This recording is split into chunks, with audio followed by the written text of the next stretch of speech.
ушул кийинки чакырылышта депутаттыкка баруу боюнча сиздин жеке пикириңиз кандай? Elbette бул кызык суроо. Мен Кыргыз Республикасынын жараны катарында толук укугум бар. Албетте ошол кээ бир мисалы үчүн биздеги мыйзамдар чалаштелип калган, кээ бир мыйзамдар козголбой аткандагысы же болбосо жанагы оозук ишик болсо дагы байдын уулу сүйлөсүн деп сүйлөй тургандар оозук ишик болгондугун арабай сүйлөп анан сүйлөнө турган сөздөр сүйлөнбөй калып атканын көргөндө ошондой ой келет сөзсүз түрдө.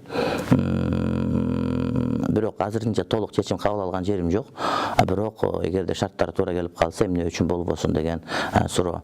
Анан дагы бир кызык маселе, Мелис Эшимканов деген журналист, авантюрист, кыйын гений деп айтсак болот, өзүбүзгө тиешелүү.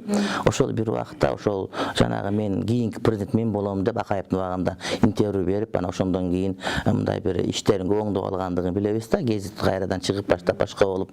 Анын сыңарындай мен айтып аткан сөзүм кээ бирөөлөр ошол сыяктуу эле бир коңгуроо катары кабыл албаш керек. Бул олуттуу маселе.